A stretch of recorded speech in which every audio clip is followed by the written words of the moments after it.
મુખ્યમંત્રી ભૂપેન્દ્ર પટેલ વાવ-થરાદ અને બનાસકાંઠાના પ્રવાસે છે। ઢીમામાં મુખ્યમંત્રીની વિકાસ સંકલ્પ સભા યોજાઈ અને થરાદમાં પણ કાઢવા જિલ્લા પંચાયતના ઉમેદવાર શ્રીમતી બબ્બીબેન પરમાર, દેથડી જિલ્લા પંચાયતના ઉમેદવાર શ્રીમતી ગોમતીબેન ચૌધરી, માડકા જિલ્લા પંચાયતના ઉમેદવાર શ્રીમતી શારદાબેન આસલા, વાવ જિલ્લા પંચાયતના ઉમેદવાર શ્રી પીરાભાઈ પરમાર, દૈયપ જિલ્લા પંચાયતના ઉમેદવાર શ્રીમતી હીરાબેન ચૌહાણ, શ્રી અનિલભાઈ માળી પૂર્વ ધારાસભ્યશ્રી, આમંત્રિત સર્વે મહાનુભાવો, પ્રેસ મીડિયાના મિત્રો, સૌને મારા નમસ્કાર। શું થયું? બધાને નડે છે કેમ? આપણે કોઈને નડવું શું કામ? હા, ઇલેક્શન આવે એટલે તમને બધું સાંભળવા મળે, સાંભળવાનું આપણે બધું, પણ અત્યાર સુધીમાં ઇલેક્શનો તમે જોયા છે,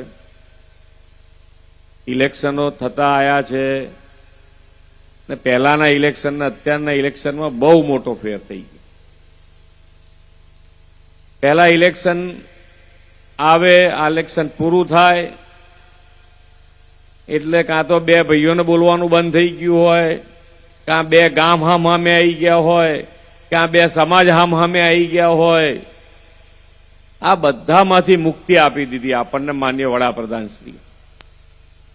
કેમ કે હવે વિકાસની રાજનીતિ ઉપર બધા જ ઇલેક્શનો લડાય છે। કોઈ પણ હોય, સ્થાનિક સ્વરાજ્યની આપણા ગુજરાતમાં ઇલેક્શન હોય, વિધાનસભા હોય કે સાંસદના ઇલેક્શન હોય, એ આખા દરેકે દરેક રાજ્યમાં પણ વિકાસની રાજનીતિ ઉપર આ ઇલેક્શન લડાય।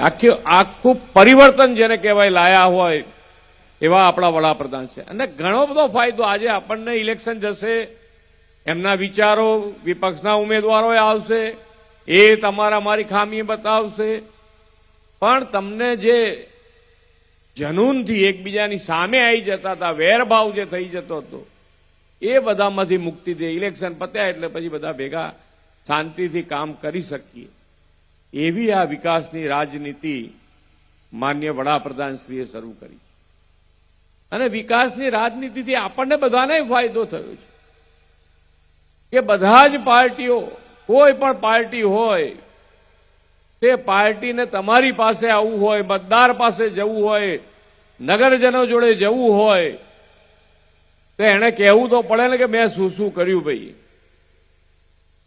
5 વર્ષે 30 વર્ષથી ભારતીય જનતા પાર્ટી ઉપર આપ બધાએ જે વિશ્વાસ મૂક્યો છે,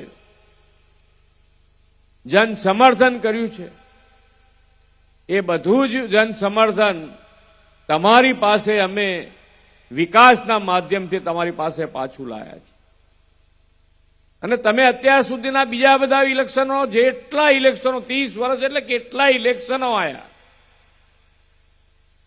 આ બધા ઇલેક્શનોના વિપક્ષના ઉમેદવાર ખાલી શોધી કાઢો કે ઇલેક્શન પછી તમને મળવા ક્યારે આયા।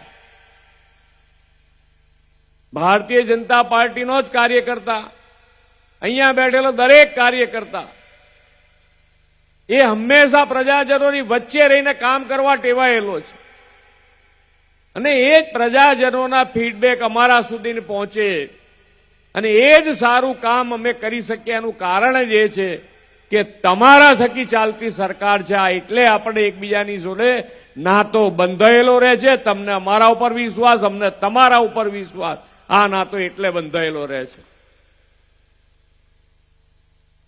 અને માનનીય વડાપ્રધાન શ્રીએ જે એ હંમેશા કે કોઈ નાનું કામ હું વિચારતો નથી, હું જ્યારે વિચારું ત્યારે મોટું વિચારીને જ કામ કરું છું અને એનો ફાયદો જે ગુજરાતને સૌથી વધારે થયો છે, સૌથી વધારે લાભ માન્ય નરેન્દ્રભાઈનો જો કોઈને મળ્યો હોય તો એ ગુજરાત રાજ્યને છે।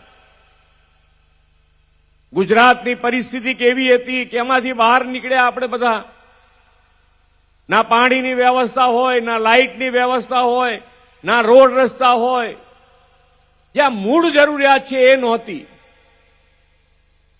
અને કેટલાય વર્ષો શાસન ચાલ્યું છે, નથી ચાલ્યું એવું નથી। એ વખતનું બજેટ તમે જોજો.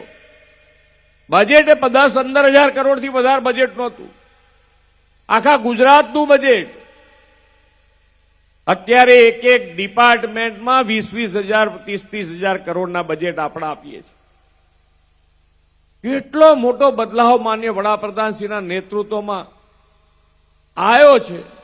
આપણી નજર સામે છે, દેખાય છે.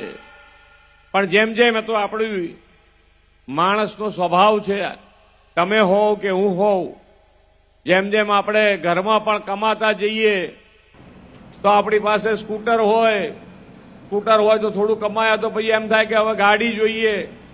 ગાડી લાયા પછી એમ થાય કે હવે ગાડી તો એસી વાળી ગાડી જોઈએ. એ આપણો માણસનો સ્વભાવ છે. અને